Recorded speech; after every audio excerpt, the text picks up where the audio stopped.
inefable, y resulta que inefable, yo pensé que era algo así, están escritos ahí, Onésimo era de Pablo. Onésimo era el discípulo de Pablo a quien le escribe a Filemón y habla de Onésimo. ¿Serían hombres de fe? Tan es así que Pablo dice, Timoteo, verdadero hijo en la fe. Entonces, si son hombres de fe, significa que su fe podía ser hallada en alabanza, gloria y honra. Ok, pero el versículo 18 dice, dice, gloria, honra cuando se ha manifestado Jesucristo, a quien amáis sin haberle visto, en quien creyendo, aunque ahora no lo veáis, os alegráis con gozo inefable y glorioso. Entonces yo dije, esta palabrita, ¿qué es esta palabra inefable? Y me di a la tarea de buscar inefable, y resulta que inefable, yo pensé que era algo así como infalible. Infalible es sin falla, sin error, sin equivocación. Eso es infalible. Dios es infalible, Dios no se equivoca. La voluntad de Dios es infalible, no tiene error. Dice Pablo en Romanos, para que comprobáis la buena voluntad de Dios, agradable y perfecta. Entonces, la voluntad de Dios es infalible, sin falla, sin error. Pero inefable nada tiene que ver con infalible. Inefable significa sin explicación. Que no lo puedes explicar. Y entonces, cuando habla del don inefable, es algo que no puedes explicar. Cuando habla de, aquí Pedro dice, de este gozo inefable, ¿por qué estás contento? No lo sé, solo lo estoy. Pero tantas broncas que tú tienes, no es que no son las broncas, es lo que yo confío, es mi fe. Es mi fe en Dios, es lo que yo sé que Dios va a hacer, es lo que creo que Dios puede hacer por mí. Pero ¿por qué estás contento? No lo sé. Y Pablo, ahí en el 2 Corintios 9, ¿qué era? ¿9 qué? El versículo anterior.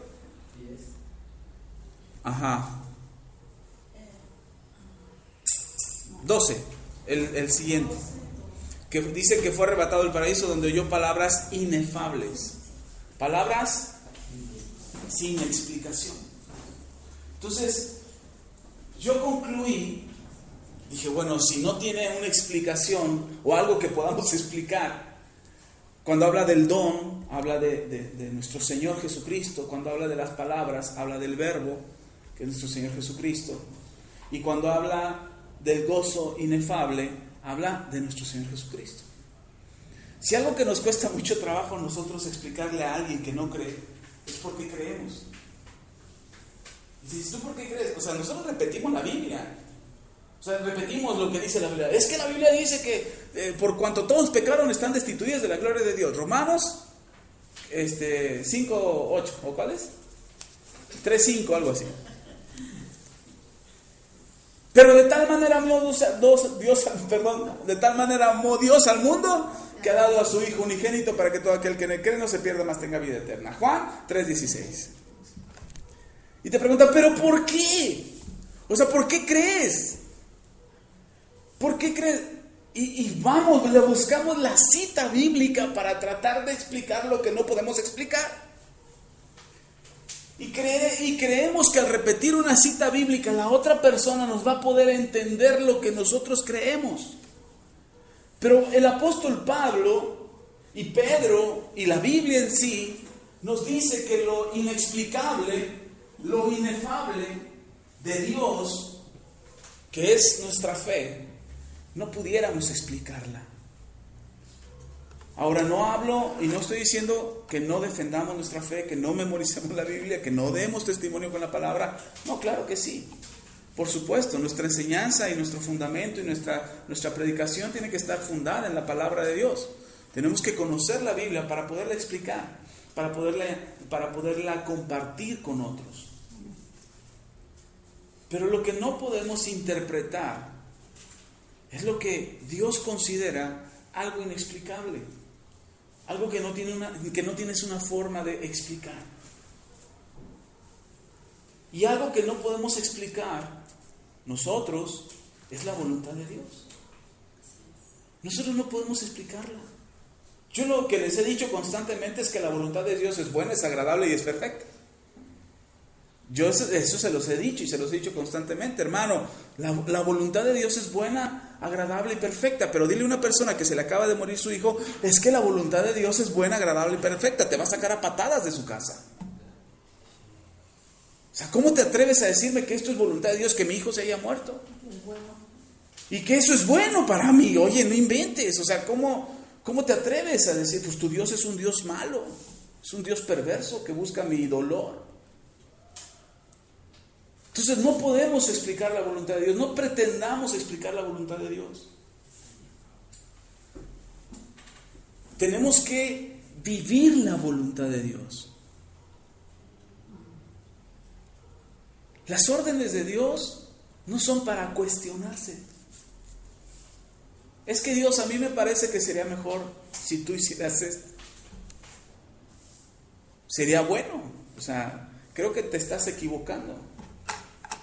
Y nosotros creemos que podemos tener una mejor explicación o una mejor voluntad diseñada para nuestras vidas. El estudio de hoy el estudio de esta semana, había un versículo. Dios me dio la cita de lo que les tenía que explicar en este estudio de Kerr. Y me da la cita, voy al pasaje y lo leo y digo, wow, está bueno, ya sé.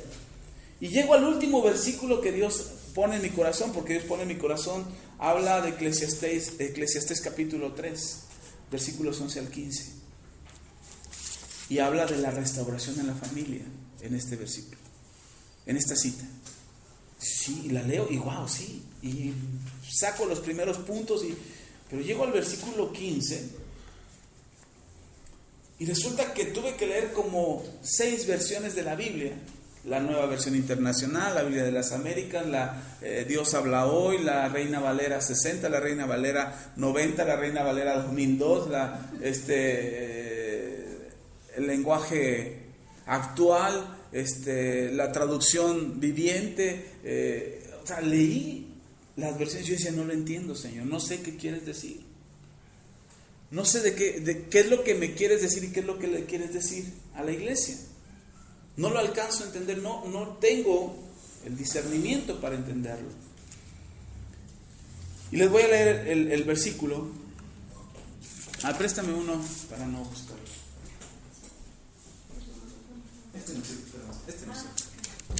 Está impreso incompleto. Dice el versículo 15 en la versión Reina Valera, dice: aquello que fue ya es, y lo que ha de ser fue ya. Dios restaura lo que pasó. Eclesiastés capítulo 3 versículo 15. Su versión Reina Valera así lo dice: aquello que fue ya es, lo que ha de ser fue ya. Dios restaura lo que pasó.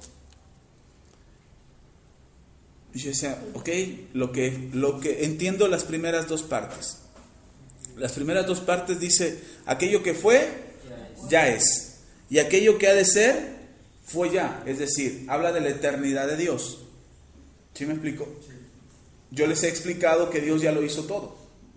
Incluso Eclesiastés parece que dice, no sé si es Eclesiastés, creo que sí, dice, no hay nada nuevo debajo del sol. Sí es Eclesiastés que lo dice, ok. Y entonces, lo que ya fue, o sea, lo que te pasó en tu vida, ya existía antes de que te pasara.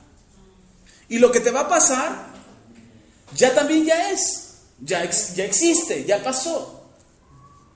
Pero cuando dice, y Dios restaura lo que pasó, dije, ahí sí, Señor, ya no entendí.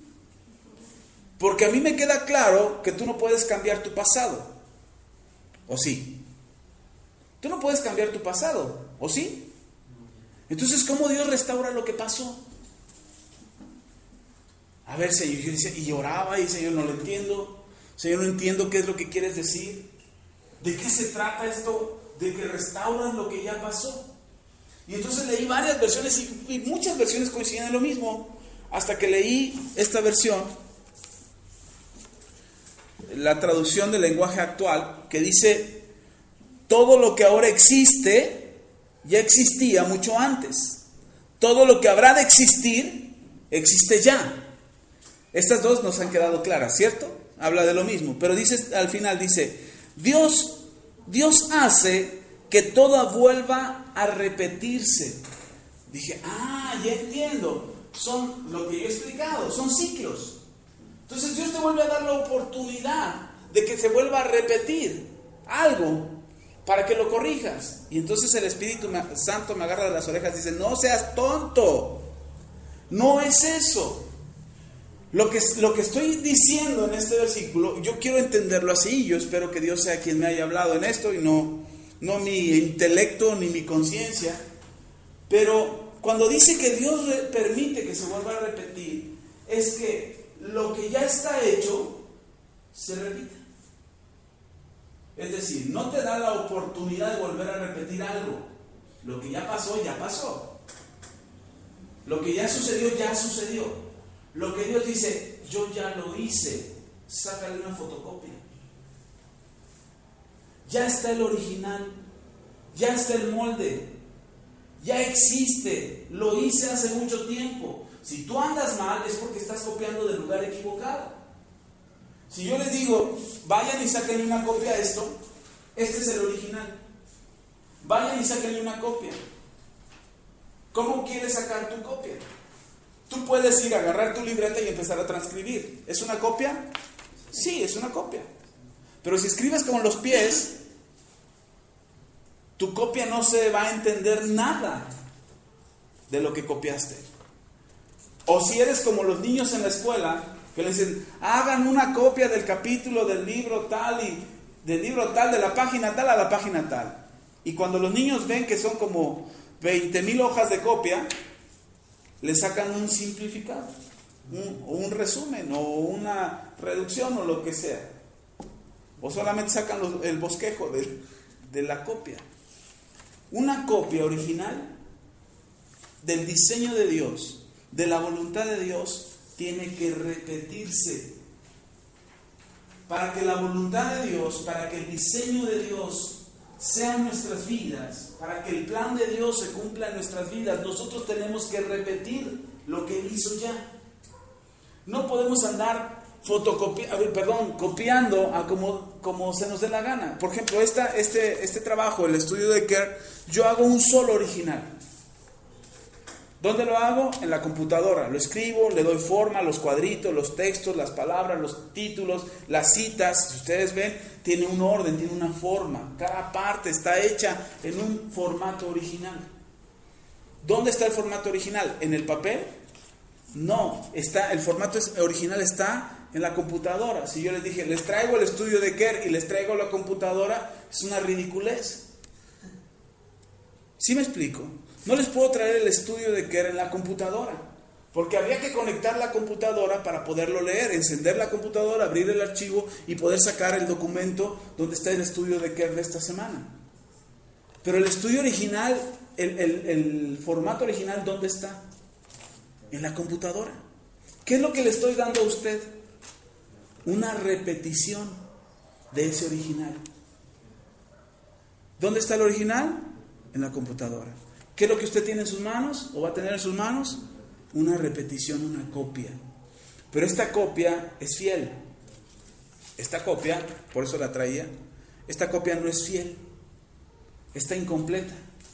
Y destruí otras dos. Le falta un pedazo. Salió mal la impresión. ¿Es una copia fiel? Viene del documento original. Pero ¿por qué no es una copia fiel? Porque no es igual al original. Cuando nosotros queremos hacer la voluntad de Dios, queremos hacerla como la interpretamos. Y cuando algo nos sucede, queremos interpretar lo que sucedió. Lo que nosotros tenemos que hacer es volver al original. Volver al diseño original. Ya fue hecho. Dios ya diseñó que tendríamos una vida de éxito. Dios ya diseñó que tendrías una vida sana. Dios ya diseñó que tendrías una vida de victoria, que tú podrías vencer la pobreza, que podrías vencer la enfermedad, que tú tendrías una vida satisfactoria para ti. Lea el estudio, lléveselo y repáselo una y otra vez. Está aplicado a la familia, pero lo puede aplicar usted a la vida. A veces nosotros queremos vivir nuestra vida como se nos da la gana. Cuando Dios ya hizo un diseño de tu vida, antes de la fundación del mundo, te escogió. Dice, te predestinó, te escogió. Llegó el momento en que te llamó y te santificó. Si Dios ya lo hizo, y como dice Eclesiastés, todo lo que ahora existe ya existía mucho antes. Pastor, entonces he tenido otra vida anterior. ¿Reencarné en este cuerpo que se han de comer los gusanos? No está hablando de reencarnación, está hablando de diseño divino.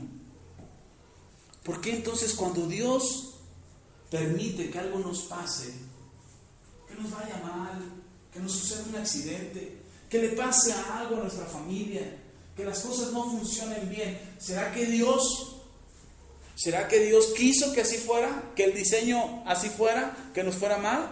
No estamos siguiendo el diseño original. Y lo que tenemos que esforzarnos para entender la voluntad de Dios es traer el diseño original de Dios a nuestras vidas. Eso es en lo que nos tenemos que esforzar. Eso es lo que tenemos que conocer. Y entonces cuando yo leo a Pablo que dice, para que comprobéis la buena voluntad de Dios, agradable y perfecta, tengo que leer el versículo 1 y el versículo 2 completo para entender lo que Pablo está diciendo. En Romanos capítulo 12, dice el apóstol Pablo dice, comprueben cuál es la buena voluntad de Dios, agradable y perfecta. ¿Cómo es la voluntad de Dios? Buena, agradable y perfecta. Entonces Pablo dice, compruébenlo. ¿Qué es comprobar? Un científico no establece una ley científica, una fórmula científica, un teorema científico, una ecuación científica. Un científico no la establece si antes no la comprobó. Es decir, si no se repitió. Otra vez repetir. ¿Sí me explico? Ok. Un científico no dice que la fórmula es verdadera si antes no lo comprobó.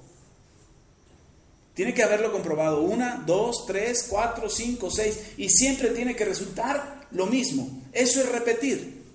Y entonces cuando el científico lo hace tantas veces que ya queda comprobado que siempre que se procede de la misma manera se llega al mismo resultado, queda establecido como una ley, como un teorema, como una fórmula, como una ecuación, lo que determine un resultado. Algo ya establecido. Pablo dice, comprueben la buena voluntad de Dios, agradable y perfecta. Repitan la buena voluntad de Dios, agradable y perfecta, que según Eclesiastés ya había sido hecha desde mucho antes. Pastor, entonces ¿por qué me va mal? ¿Por qué las cosas no me resultan? ¿Por qué no me funciona si yo estoy haciendo la voluntad de Dios? No, estás interpretando la voluntad de Dios. Estás queriendo entender lo que la voluntad de Dios es en tu entendimiento. Pablo dice, yo no lo puedo explicar. Ni siquiera podía explicar si había ido en cuerpo y carne o había ido en el espíritu. Ni siquiera eso lo podía explicar. Dice, no lo puedo explicar, pero me fueron dadas unas palabras inefables. Es decir, unas palabras que no les puedo explicar, pero me las dieron. No se las puedo explicar, pero las llevo aquí. Y la mejor forma de compartírselas es repitiéndolas. Y por eso Pablo le dice a Timoteo, imítame, Timoteo, imítame a mí, porque yo soy imitador del don inefable, que es Cristo. Entonces yo tengo, de parte de Dios, dice Pablo, yo tengo las palabras inefables, no te las puedo explicar, pero te las voy a mostrar, porque las voy a repetir. Y por eso Santiago dice, no seáis oidor olvidadizo, sino hacedor de la palabra. De nada nos sirve escuchar un mensaje, leer un estudio, poner las prédicas, llevarse todos los CDs que el pastor ha grabado, si yo no lo pongo a la práctica. No estoy repitiendo, no estoy haciendo la voluntad de Dios, no estoy comprobando la voluntad de Dios. Comprobar la voluntad de Dios no es inventarse una voluntad. Comprobar la voluntad de Dios no es buscar algo diferente, algo nuevo. Ya está escrita la voluntad de Dios. Lo único que tengo que hacer es repetirla. Y dice Pablo, ¿cómo repetimos la voluntad de Dios? Dice, capítulo 12, versículo 1. Así que hermanos, os ruego por las misericordias de Dios que presentéis vuestros cuerpos en sacrificio vivo, santo, agradable a Dios, que es vuestro culto racional. ¿Cómo presentamos nuestros cuerpos? Vivos, como un sacrificio vivo, santo, agradable a Dios, que es vuestro culto racional, que es algo que debes de hacer con entendimiento. Es algo que tienes que estar consciente de hacer. La práctica de tu fe, la práctica de tu sacrificio vivo, que tú es tu cuerpo, es tu vida, la parte de tu sacrificio vivo tienes que hacerlo pensando, consciente. Porque de repente decimos, no sé por qué lo hice. No sé, no se pasó de repente, no es que pasó. ¿Cómo? ¿Te agarraron durmiendo? ¿Te drogaron? ¿O qué onda? ¿Qué pasó? No, pasó porque tú conscientemente le diste lugar a tus pensamientos, que según Santiago dice que ahí se originan nuestros pecados. Entonces, ¿en qué está ocupada nuestra mente que se está ocupando en pecar? No está ocupándose nuestra mente en ser un sacrificio vivo, santo, agradable a Dios. En eso no se está ocupando mi mente. Mi mente se está ocupando en pecar. Por eso peco. Por eso cometo pecado. Porque en eso se está ocupando mi mente. Sin embargo, dice Pablo, tu cuerpo debe ser conscientemente un sacrificio vivo. O sea, no es después de que te mueras, ahorita, en vida, en este tiempo, en este momento, este día. Tienes que presentarte como un sacrificio vivo. Además de vivo, tiene que ser santo. Y además, no es que yo soy santo, Señor. No, a ver. Señor dice, a ver, no, santo nada más de dientes para afuera, pero por dentro, híjole, ¿hueles? Agradable. No es que yo me diga ser santo, es que realmente Dios diga, wow, sí, pásale, a ver otra vez. Hace algunos meses atrás, mi esposa cambió de suavizante de ropa. Yo llegué al trabajo y esa vez mi camisa llevaba mucho olor a suavizante. Y entonces yo llego al trabajo y una compañera me dice, ay, oye, Asa, qué perfume tan rico, qué loción tan rica estás usando. Yo creo que me quería echar flores, quedar bien conmigo o algo, pero le digo, no, es suavizante para ropas. Ay, no, ¿cómo crees? Yo he usado de todos y no puse, no has comprado. Pero es suavizante para ropas. Yo no uso loción. La única loción que me han regalado en los últimos 10 años, ya estoy por acabármela y ya casi ni la uso. Pero no es un aroma natural el que Dios espera percibir de ti. Es un aroma agradable a Él. Que diga, wow, me agrada. Me agrada tu aroma, me agrada a cómo hueles. Eso es lo que debemos de pensar. ¿Te agrada, Señor, lo que estoy haciendo? ¿Te agradan mis pensamientos? ¿Mis sentimientos te agradan? ¿Lo que voy a hacer te agrada? ¿Las palabras que salieron de mi boca te agradan? Ahora, no es andar todo el tiempo, ¿te agrada, Señor? ¿Lo hago o no lo hago? ¿Lo hago o no lo hago? Sí, Señor, ¿te agrada? No te agrada. Sí, Señor, no. No es andar así. Es que tu vida se vuelve de una manera consciente. Es decir, tú tienes constantemente y presente en tu mente la manera de agradar a Dios. ¿Cómo agradas a Dios? El Señor Jesús nos lo dejó bien sencillo. Haciendo su voluntad. Y entonces dice Pablo, ok, pareciera un círculo, ¿verdad? Haz la voluntad, ofrécete en sacrificio vivo, santo y agrada a Dios. Y Pablo dice, para que podáis comprobar la voluntad de Dios. O sea, yo para agradar a Dios tengo que hacer su voluntad. Y para hacer su voluntad tengo que comprobarla. Tengo que repetir lo que Él ha hecho. Jesús dijo a sus discípulos, vayan y enseñen las mismas cosas que yo os he mandado. Y dice el versículo 2 en Romanos capítulo 12, versículo 2, no te conformes a este siglo. Ese es el secreto.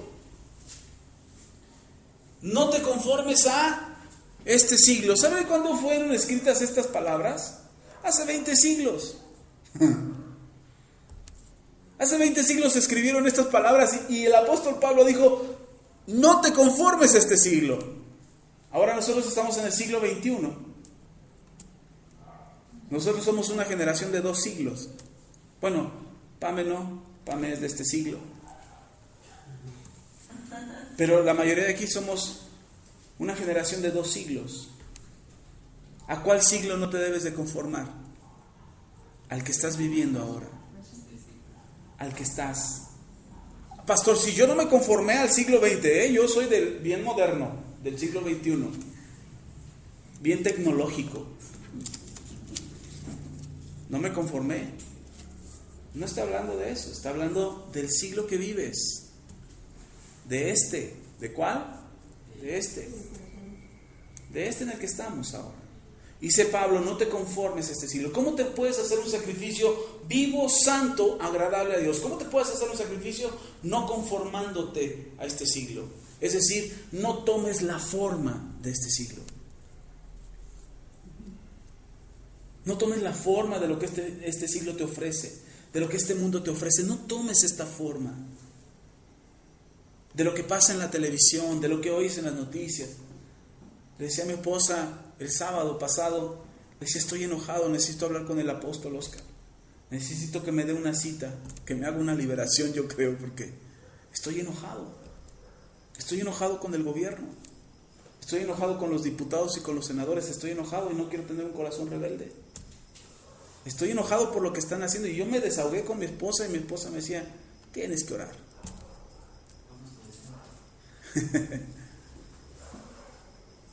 Y yo decía, sí, me estoy conformando, estoy tomando la forma de este siglo.